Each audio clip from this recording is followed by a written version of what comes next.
Good day, and welcome to the biote second quarter 2025 earnings conference call. Today, all participants will be in a listen-only mode. Should you need assistance during today's call, please signal a conference specialist by pressing the star key followed by 0. After today's presentation, there will be an opportunity to ask questions. To ask a question, you may press star, then 1 on your telephone keypad. To withdraw your question, please press star, then 2. Please note that today's event is being recorded. I would now like to turn the conference over to Simon Serowiecki, Investor Relations. Please go ahead. Thank you for joining us today. This afternoon, biote published financial results for the second quarter ended June 30th, 2025. This news release is available in the Investor Relations section of the company's website. Hosting today's call are Bret Christensen, Chief Executive Officer, Bob Peterson, Chief Financial Officer, and Mark Beer, Executive Chairman. Before we get started, I'd like to remind everyone that management will make statements during this call that include forward-looking statements regarding, among other things, the company's financial results, future performance and growth opportunities, business outlook, strategies, goals, research and development, manufacturing and commercialization activities, competitive position, regulatory process operations, benefits of its solutions, anticipated impact of macroeconomic conditions on its business, results of operations, financial conditions, and other matters that do not relate to historical facts. These statements are not guarantees of future performance. They are subject to a variety of risks and uncertainties, some of which are beyond the company's control. Actual results could differ materially from expectations reflected in any forward-looking statements. These statements are subject to risks, uncertainties, and assumptions that are based on management's current expectations as of today. biote undertakes no obligation to update them in the future. Therefore, these statements should not be relied upon as representing the company's views as of any subsequent date. For discussion of risks and other important factors that could affect our actual results, please refer to our SEC filings available on the SEC's website and the Investor Relations section of our website, as well as risks and other important factors discussed in the earnings release. Management will also refer to adjusted EBITDA and adjusted EBITDA margin, which are non-GAAP financial measures, to provide additional information for investors. A reconciliation of the non-GAAP to GAAP measures is provided in an earnings release, with the primary differences being stock-based compensation, fair value adjustments to certain liabilities, transaction-related expenses, and other non-operating expenses. Please refer to our second quarter 2025 earnings release for reconciliation of these non-GAAP measures to the closest comparable GAAP measure. I'll now turn the call over to Bret. Thank you, Simon, and thank you all for joining us. I'll provide an update on our business and our reorganization initiatives. Then I'll turn the call over to Bob for a review of our second quarter financials and our 2025 financial outlook. After our comments, we'll open the call for your questions. In the second quarter, our procedure revenue was softer than we anticipated. Bob will discuss the reasons for the shortfall and our financials in more detail while I detail our strategic initiatives. The second quarter was pivotal for biote as we implemented a strategic organizational restructuring designed to drive increased and sustainable growth. Launched in May, this comprehensive reorganization encompassed difficult but necessary changes to our people, our processes, and our culture. In making these adjustments, we have moved forward swiftly with the strategic clarity to build a more fundamentally sound business that can scale efficiently to capture significantly more of our addressable market opportunity. As a reminder, we aim to realize 3 key strategic objectives. 1, accelerate new provider wins. 2, strengthen relationships with our existing practitioners. And 3, generate improved financial performance through greater accountability, consistency, and discipline. Over the last few months, we have achieved solid initial progress against our goals. While progress will not be linear and will take time, I have been pleased to see renewed energy and enthusiasm across our organization, and our team is unified and committed in pursuit of our strategic objectives. As we implement both organizational and cultural changes, our initial efforts have centered on 2 key categories. 1, commercial priorities that drive revenue growth, and 2, foundation priorities that enhance our core capabilities and enable corporate process improvements. To start, I will review some of our key initiatives on the commercial side. First, we brought in new leadership. These strategic additions include Joey Lopes, our Senior VP of Strategy and Commercial Operations. I previously worked with Joey at Insulet, and I'm excited about the expertise and capabilities he brings to biote. Joey is spearheading our efforts to re-accelerate procedure growth, improve commercial productivity, and instill a high-performance culture in our commercial team. In addition to new leadership, we continue to recruit external sales talent who collectively bring fresh energy and a proven track record of success to biote. We continue to rebuild and enhance our sales team following headcount adjustments related to our reorganization. We remain focused on capturing the large and underpenetrated addressable market opportunity in hormone replacement therapy and therapeutic wellness. We have also updated our sales compensation structure, rewarding initiative and achievement by aligning incentives with our sales growth strategy. Our revamped sales compensation program is highly focused on new clinic additions as well as new clinic revenue generated from our successful Quick Start program. Because progress in these key metrics strongly correlates with long-term procedure revenue growth, these remain among our top strategic priorities. In conjunction with our new sales compensation framework, we have made fundamental improvements to continue how we recruit and train our commercial team. For example, we expanded the depth of our sales training program and implemented targeted commercial sales strategies that align with our shift to a performance-based culture.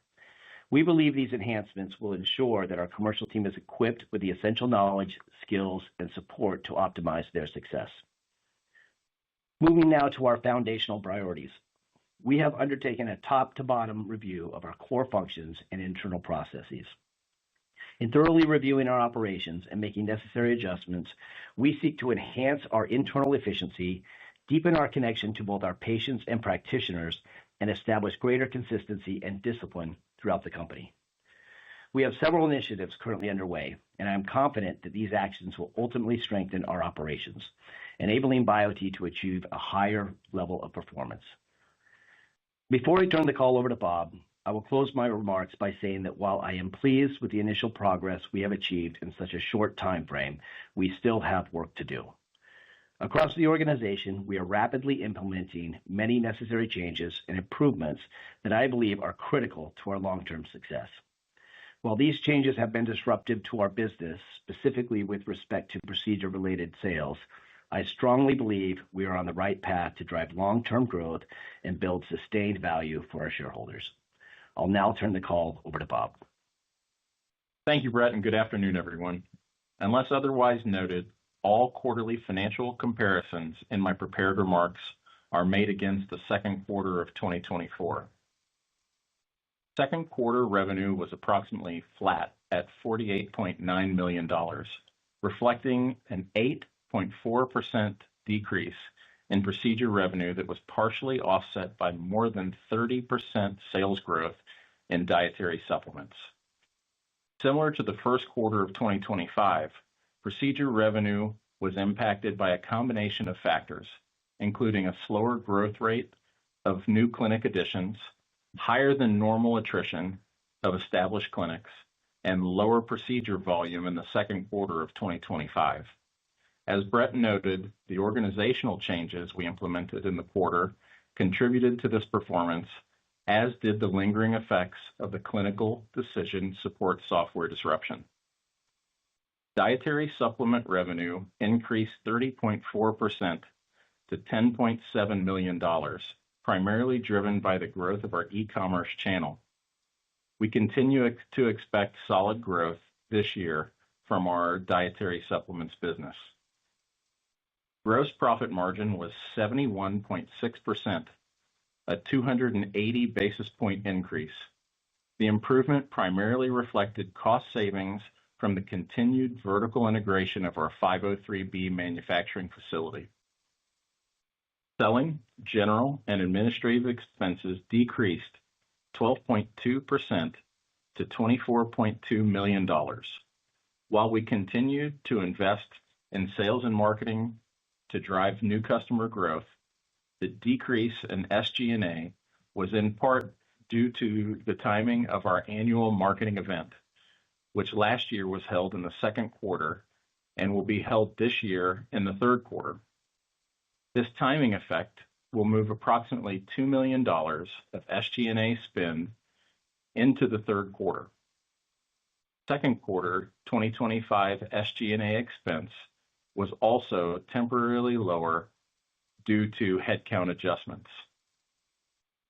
Net income was $3.9 million, inclusive of a $1.8 million loss due to the change in the fair value of the earnout liabilities.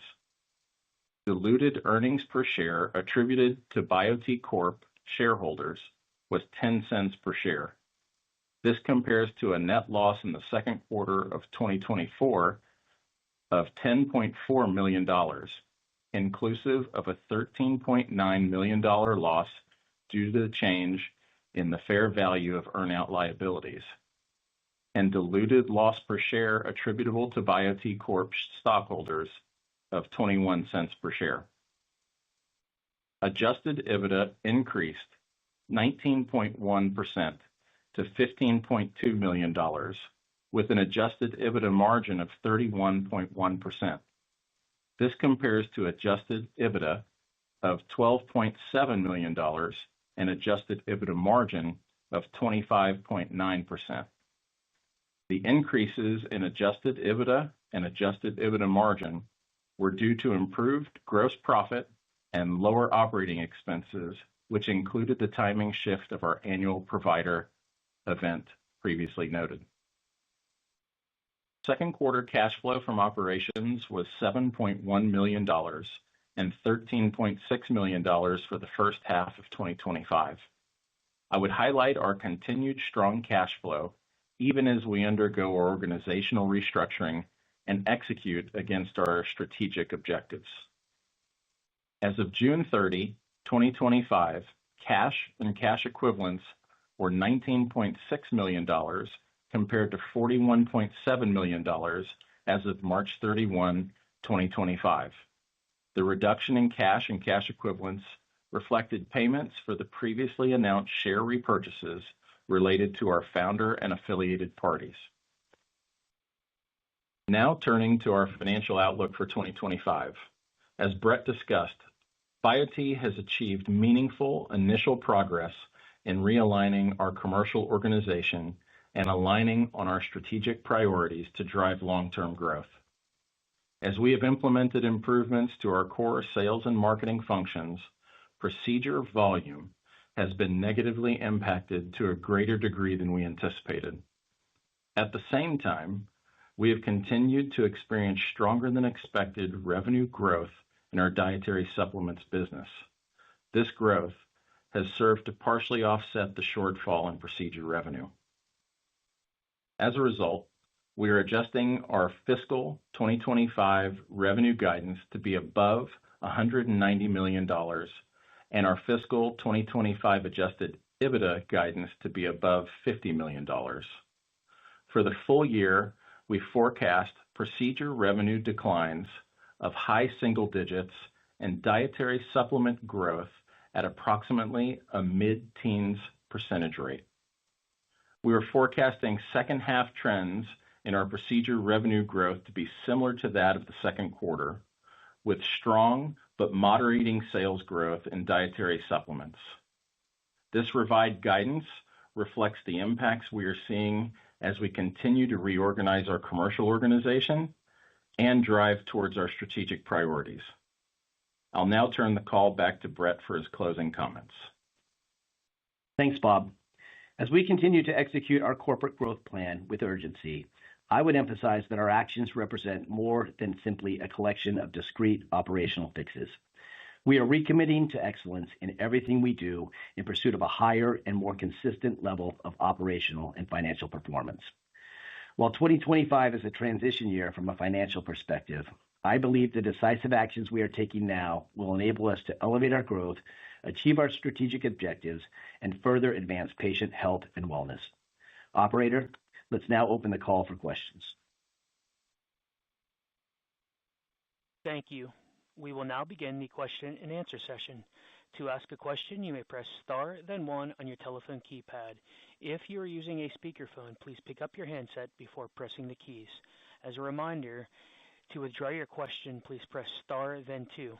At this time, we will pause momentarily to assemble our roster.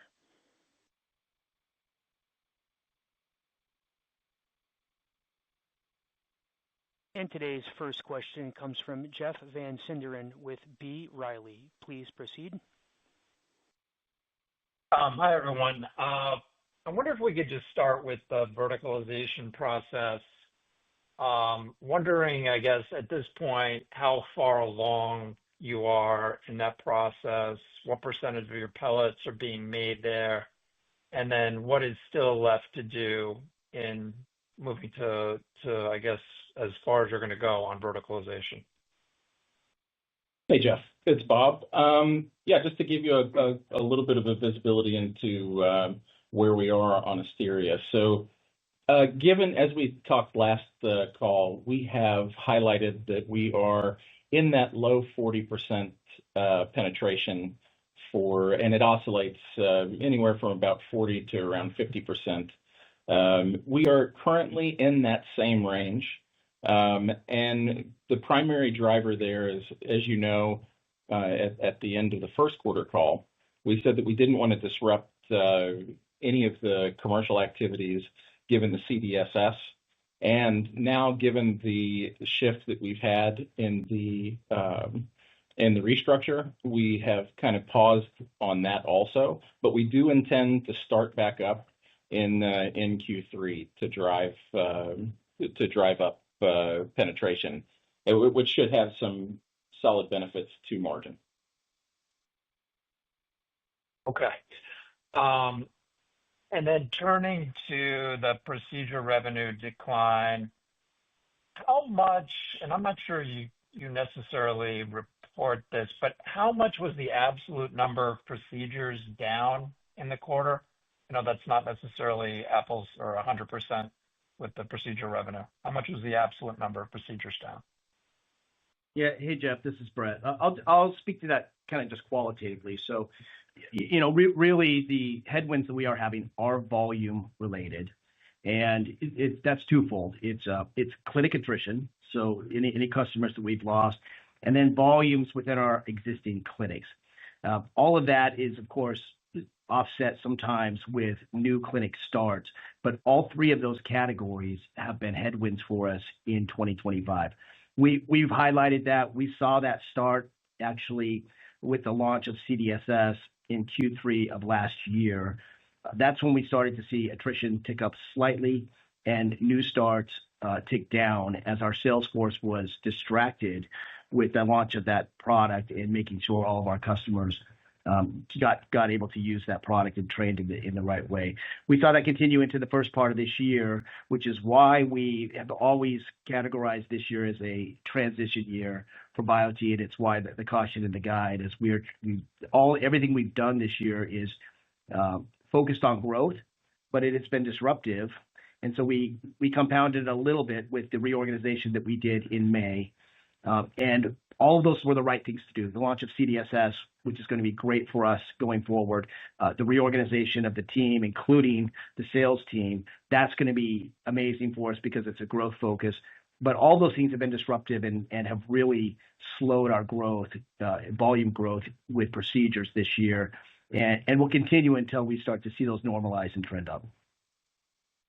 And what do you think needs to happen for there's a number of different metrics there. You've got clinic attrition, you've got new physician adds, you've got procedure volume. What do you think needs to happen? I realize some of those one's dependent on the others, but what do you think needs to happen for those metrics to turn around at this point?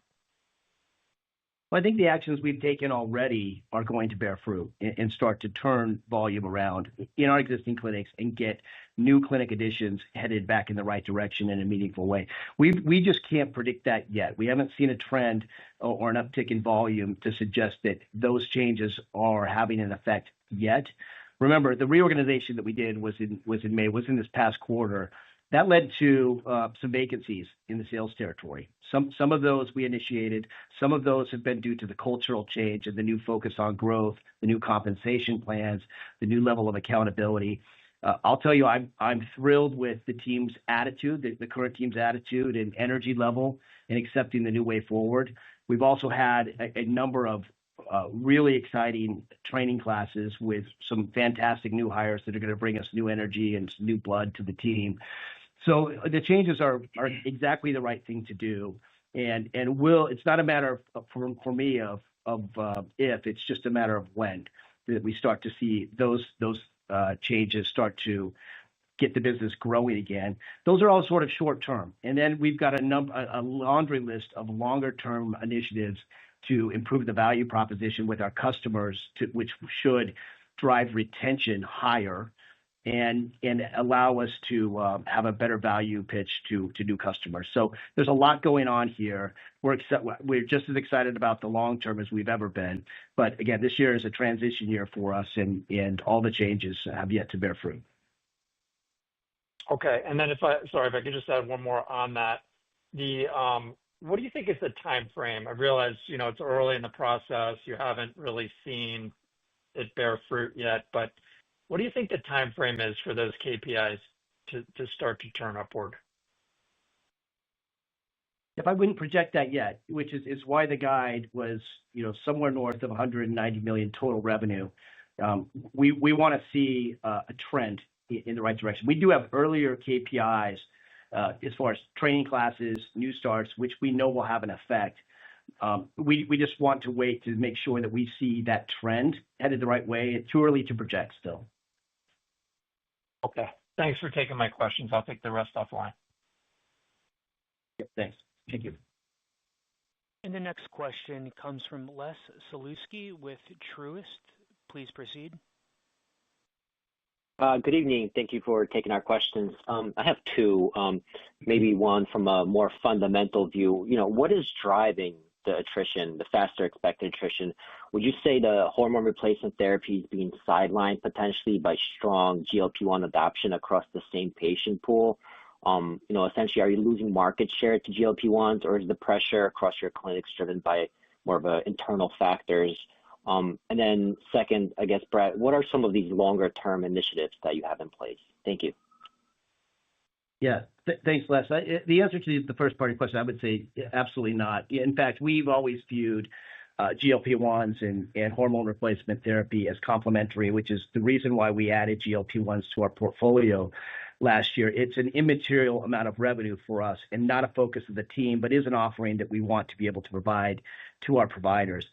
I wouldn't say that's impacting procedure revenue at all.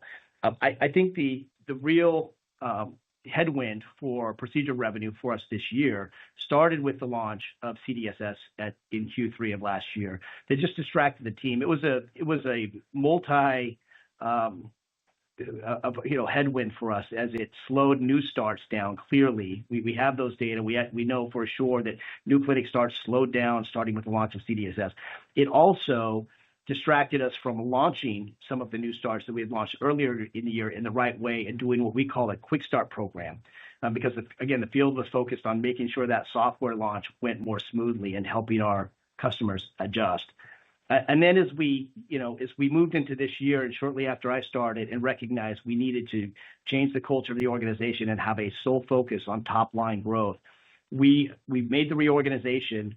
We changed territories. We changed alignment. We made some adjustments to people's titles so that everybody had a growth focus. We changed comp plans. All of that was disruptive as well.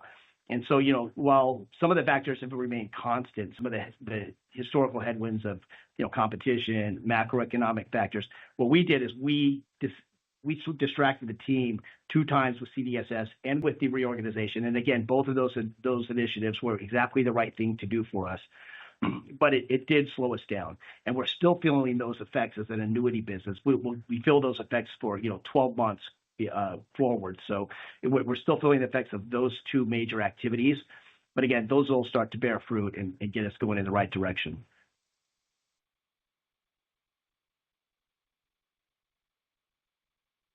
That's helpful. Thank you. And the next question is from Caitlin Korich with Jefferies. Please proceed. Hi, everyone. Good evening. Thanks for taking my question. I just wanted to drill into the new clinic additions a little bit more and just understand where the biggest delta is between performance versus your expectations coming out of last quarter that resulted in the guide down. And then secondly, just if anything has changed in the marketplace as it relates to competition or more broadly the consumer. Yeah, thanks, Caitlin, for the question. Our guide down was essentially, we took a look at a number of scenarios. So we've seen a slowdown of new starts. We've seen volume at existing clinics go down slightly, and then of course we've seen attrition tick up this year, and all of those things we've spoken about and highlighted, including last quarter. So as those headwinds persist, we've looked into the future and said, what are the different scenarios throughout the years, which got us comfortable with the guide of something north of 190 million for 2025. Again, all of our initiatives are focused on the top line and essentially made to drive growth in that number, but it does take a little bit of time, and we do need to get new clinic additions going in a better direction, higher, and we also need to improve retention with our existing clinics. So, the initiatives that we've got in place to do that are both short-term and long-term, and we've spoken a lot about the short-term initiatives around the reorganization and Salesforce changes. And then we've got longer-term initiatives we haven't spoke about too much yet that are really designed around improving the value proposition to our customers, which will do two things: to help us bring more clinics on board and make our offering more sticky to improve retention. So that will continue to be our focus.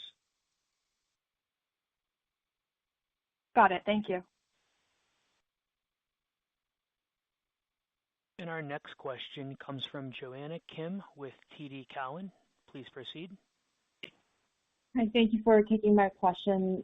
My question is just around what would be the biggest change in the sales force and the way that you market, just given the restructuring there. Would love any color there. And you do mention the attrition is a little bit higher. Also on that front, what are some of tangible changes that you are already seeing, if any, based on your restructuring? That'll be helpful. Thank you. Hi, Joanna. Thanks for the question. The Salesforce changes that really needed to happen, one, and are going to be essential for us to drive growth going forward, have essentially just all been around what the focus of that team and what we've incentivized with that team. So, without getting into too much detail, we had a compensation plan and a focus that was around maintaining the business, essentially, and that's not uncommon with a company that's new as we were. So especially, the way we started was growing. You grow your business, you get compensated for that book of business, and that just sort of happens in perpetuity. The challenge with that model is you get reps that have really large territories and not only, don't get compensated on growing those territories, but just have a hard time growing large territories because all of your efforts are around servicing the existing base. And so in order for us to scale, we need smaller territories, we need growth targets, and we need a comp plan that pays everybody on a growth target. So that in a nutshell are the biggest changes. But on top of that, we wanted a single voice that everybody heard. So we consolidated leadership and elevated individuals so that we have one person leading the sales team. Everybody's hearing the same thing. That's going to lead to greater accountability, better messaging, greater efficiency across the team. And then we've done a number of initiatives around hiring profiles, our recruiting, and our sales training, which all have been revamped. So we've got a team that's starting to come together that we think is going to be fantastic and able to drive growth in the short term. And then as far as your question on attrition, attrition is essentially about, one, making sure you've got that sales team in place, because if you've got vacancies, it's hard to service and defend your business. And then two, making sure as a leader in this space, like we are, and a premium product, you got to make sure your value proposition is strong and always getting stronger. And so we do have a number of initiatives there that will, just make doing business with biote easier and we think increase the gap of what we offer versus others in the industry and make us strong with retention. Thank you so much. And this concludes our question and answer session.